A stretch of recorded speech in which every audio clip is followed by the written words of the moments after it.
नमस्कार. Prime time महाराष्ट्रामध्ये मी सुहास आपल्या सगळ्यांचं स्वागत करतो. आज स्वर्गीय बाळासाहेब ठाकरेंचा स्मृती दिवस आहे, 13वा स्मृती दिवस आहे. आज शिवतीर्थावर म्हणजे शिवाजी पार्कवर बाळासाहेबांच्या स्मृतीस्थळाला सगळे जाऊन अभिवादन करतायत, नतमस्तक होत आहेत. हे एक आज दिवसभर होत असताना काल एक घटना घडली, ती म्हणजे अमित ठाकरे जे बाळासाहेब ठाकरेंचे नातू आहेत आणि राज ठाकरेंचे सुपुत्र, त्यांच्यावर त्यांच्या राजकीय जीवनातला पहिला गुन्हा दाखल झालेला आहे. योगायोग बघा कसा. आणि म्हणून मला बाळासाहेब ठाकरेंचंच एक वक्तव्य आत्ता आठवलं आणि आज स्मृती दिवस सुद्धा आहे. बाळासाहेब ठाकरे कायम म्हणायचे की 20% राजकारण आणि 80% समाजकारण करायचं. समाजकारण करत असताना राजकीय जीवनामध्ये जर का तुमच्यावर गुन्हे दाखल झाले तर ती अभिमानाची गोष्ट आहे. आणि ते म्हणायचे की माझ्या कार्यकर्त्यांवर, माझ्या पदाधिकाऱ्यांवर, नेत्यांवर जितके जास्त गुन्हे तितकं ते जास्त चांगलं काम करतायत, असं बाळासाहेब ठाकरे म्हणायचे. अर्थात बाळासाहेब ठाकरेंवर तरी काही कमी गुन्हे होते का, कमी केसेस दाखल केल्या होत्या का? अगदी लगेचच आठवायचं म्हटलं आपण तर म्हणजे निवडणुकीच्या प्रचारामध्ये त्यावेळेची गोष्ट आहे. माझ्या मते ही साधारणतः 75 ते 80च्या दशकातली ही गोष्ट असेल. पण राजकीय निवडणुकीच्या पार्श्वभूमीवर त्यांनी हिंदुत्वाचा आधार घेत प्रचार केला म्हणून त्यांच्यावर गुन्हा दाखल करण्यात आला. मग केस झाली आणि त्यांना त्याच्यामध्ये शिक्षा झाली. शिक्षा काय झाली तर जवळपास 6 वर्ष बाळासाहेब ठाकरेंचा मतदानाचा हक्क हा काढून घेण्यात आला होता. अर्थात बाळासाहेबांनी असल्या गुन्ह्यांचा, केसेसचा कधीही विचार केला नाही, त्याची तमाही कधी त्यांनी बाळगली नाही. आणि तीच परंपरा आपल्याला ठाकरे घराण्यामध्ये बघायला मिळते. मग उद्धव ठाकरे असतील, राज ठाकरे असतील, आदित्य ठाकरे असतील आणि आता अमित ठाकरे. आता अमित ठाकरेंवर जो कालचा गुन्हा दाखल झालेला आहे तो आणि आदित्य ठाकरेंवर दाखल झालेला एक गुन्हा, त्याची आठवणही पुन्हा मला झाली. या दोन्ही गुन्ह्यांमध्ये खूप सिमिलॅरिटी आहे. म्हणजे तुम्हाला आठवत असेल तर आदित्य ठाकरेंवर जो गुन्हा दाखल झाला ती वेळ होती मध्यरात्रीची. मध्यरात्री त्यांच्यावर गुन्हा दाखल झाला. का झाला? काल रात्री की आज सकाळी माझ्यावर काही गुन्हे दाखल केलेले आहेत, माझ्यासोबत माझ्या सहकार्यांवर काही गुन्हे दाखल केलेले आहेत. आणि हे गुन्हे कशासाठी आहेत तर मुंबईकरांसाठी लढण्यासाठी आहेत, मुंबईकरांच्या हक्कासाठी लढण्यासाठी आहेत.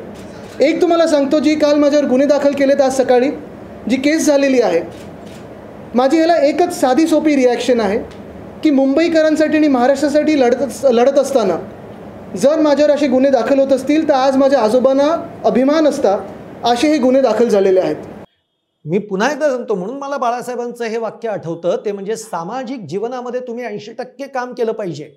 आदित्य ठाकरेंनी आपल्याला लोअर परेलवरचा जो ब्रिज होता, आता मुंबईकरांना हे जास्त माहिती असेल, लोअर परेलवरचा जो ब्रिजचं काम झालंय, आता तर पूर्ण झालेलं आहे, आता त्यातनं वाहतूकही आहे. पण ते काम खूप रखडलं, खूप लांबलं. मग त्यातली एक मार्गिका सुरू झाली, पण दुसऱ्या मार्गिकेचं काम हे रखडलं गेलं. आणि तो ब्रिज किती महत्त्वाचा होता हे मुंबईकरच जाणू शकतात. तो जो रखडलेला ब्रिज आहे त्याचं काम का वेगाने होत नाहीये यासाठी आदित्य ठाकरेंनी अनेकदा पाठपुरावा केला. पण शेवटी त्यांच्या लक्षात आलं की आता अगदी तुटपुंज काम राहिलंय, पण तरीही ते पूर्ण केलं जात नाहीये. मग कुणाची प्रतीक्षा करतायत?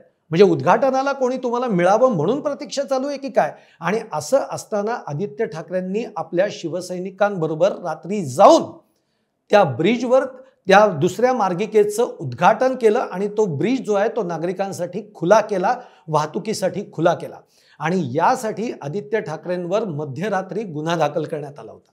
आता कालची जी घटना आहे अमित ठाकरेंची, ती सिमिलर अशासाठी आहे, ब्रिजचं उद्घाटन नाही आहे. पण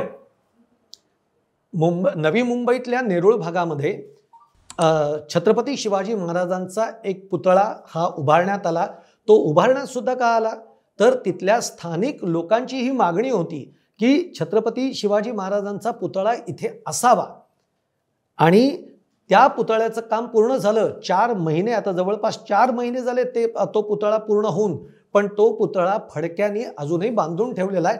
कारण अनावरणासाठी आपले नेते मंडळी, मंत्री जे आहेत हे खूप व्यस्त आहेत इतर कामांमध्ये. आणि त्यामुळे त्यांना छत्रपती शिवाजी महाराजांचं पुतळ्याचं अनावरण करायला वेळ नाही आहे. आता वेळ नाही म्हणजे देशाचे पंतप्रधान नवी मुंबईमध्ये येतात, नवी मुंबई विमानतळाचं ते उद्घाटन करतात, पण तिथून हाकेच्या अंतरावर असणाऱ्या छत्रपती शिवाजी महाराजांच्या पुतळ्याचं अनावरण करावं असं भाजपमधल्या किंवा महायुतीमधल्या कुठल्याही मंत्र्याला वाटलं नाही, नेत्याला वाटलं नाही.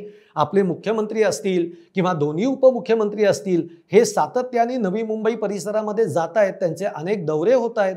मी म्हणतो दौरेच कशाला पाहिजे, छत्रपती शिवरायांच्या पुतळ्याचं अनावरण करायचंय. हे खरं तर तुमच्या मनावर तुम्ही घेऊन ते तातडीनं व्हायला पाहिजे होतं, पण ते आतापर्यंत झालं नाही. आणि काल जेव्हा अमित ठाकरे नेरूळमध्ये गेले होते, ते मनसेच्या एका कार्यालयाचं उद्घाटन करण्यासाठी गेले होते, तेव्हा तिथल्या मनसैनिकांनी अमित ठाकरेंना सांगितलं की अशी अशी गत आहे, इथे एक छत्रपती शिवाजी महाराजांचा पुतळा झाला आहे, सगळ्या लोकांची मागणी आहे, पण तो पुतळा जो आहे तो कापडाने फक्त वेढून ठेवण्यात आलेला आहे. अमित ठाकरे त्या कार्यालयातून उठले, आपल्या मनसैनिकांना त्यांनी घेतलं, थेट त्या पुतळ्यापाशी गेले, तिथे पोलिसांचा बंदोबस्त बघा. म्हणजे उद्घाटन तर झालेलंच नाहीये, तो कापडाने गुंडाळलेला आहे, पण तिथे पोलिसांचा बंदोबस्त. तो पोलिसांचा बंदोबस्त असताना सुद्धा अमित ठाकरेंनी आणि मनसैनिकांनी त्या पुतळ्याचं अनावरण केलं.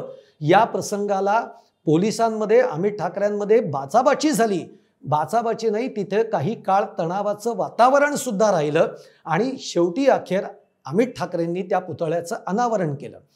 आणि लगेचच आपल्याकडे गुन्हे दाखल करणं याला वेळ लागत नाही, अनावरण करायला वेळ लागतो.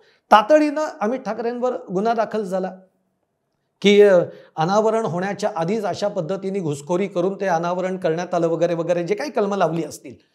पण यानंतरचं अमित ठाकरेंचं जे वक्तव्य आहे ते अतिशय महत्त्वाचं वक्तव्य आहे.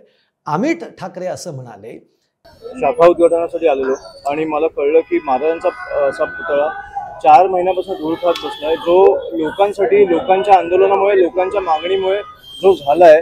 पण मला वाटतं की सरकारमधलं कुठच्याही मोठ्या नेत्याला किंवा मंत्र्यांना वेळ नाही मिळाली त्यांचं अनावरण करण्यासाठी, आणि मला ते बघवलं नाही.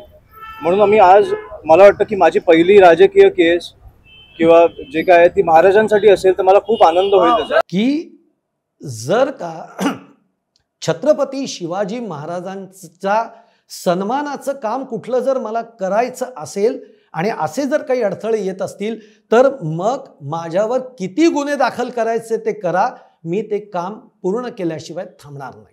मला या माझ्यावर दाखल केलेल्या गुन्ह्याचं मला काही वाटत नाहीये. आणि अशा पद्धतीने अमित ठाकरेंवर राजकीय जीवनातला त्यांचा पहिला गुन्हा दाखल झाला. आणि अमित ठाकरेंनी जे काही काल उद्घाटन केलं त्याचं कौतुकही वाटलं. ते यासाठी वाटलं की 4 महिने छत्रपती शिवरायांचा तो पुतळा हा असाच धुळखाट ठेवणार तुम्ही, त्याला फक्त कापड बांधून ठेवणार, अरे किती अपमान करणार आहात तुम्ही. आणि त्यात छत्रपती शिवाजी महाराजांच्या पुतळ्याचं अनावरण अमित ठाकरेंनी केलं, ज्याचा संदर्भ ते बाळासाहेबांचे नातू आहेत. आणि शिवसेना जी उभी राहिली तीच मुळात छत्रपती शिवाजी महाराजांच्या विचारांनी प्रेरित होऊन शिवसेनेची स्थापना झाली. कशी ही सगळी सांगड आहे बघा. आणि म्हणून मी जे सातत्याने म्हणतोय की अमित ठाकरेंवर हा पहिला राजकीय गुन्हा काल दाखल झाला, की ज्याला अमित ठाकरे असं म्हणालेत की या कार्यासाठी जर का गुन्हे व्हायचे असतील तर ते कितीही होऊ द्या. आता मुद्दा असा आहे की राज ठाकरे याच्यावर काय बोलणार. राज ठाकरे निश्चित याच्यावर बोलणार आणि महायुती सरकारवर ते काय बोलतील याकडे खरं तर आपल्याला लक्ष ठेवायचं आहे. कारण एकतर अमित ठाकरेंचा जो पराभव झाला तोही राज ठाकरेंच्या जिवारी लागलाय. आणि आज जेव्हा छत्रपती शिवरायांच्या पुतळ्याचं अनावरण जर आपला मुलगा करतोय, अमित ठाकरे करतोय, आणि तुम्ही गुन्हा दाखल करताय त्याच्यावर, तर आता राज ठाकरे काय बोलणार याकडे खरं तर सगळ्यांचं लक्ष आहे. तुम्हाला माझा हा व्हिडिओ कसा वाटला, जर आवडला असेल तर तो लाईक करा, शेअर करा, आमचं चॅनल अर्थातच सबस्क्राईब करायला विसरू नका. आणि जी कृती सरकारकडनं झाली आहे आणि जी कृती अमित ठाकरेंनी केलेली आहे, छत्रपती शिवाजी महाराजांच्या पुतळ्याचं अनावरण त्यांनी केलंय, तुम्हाला काय वाटतंय, तुमची मतं काय आहेत, तुमची कमेंट्स काय आहेत, हे जरूर आमच्या कमेंट बॉक्समध्ये नक्की कळवा. धन्यवाद.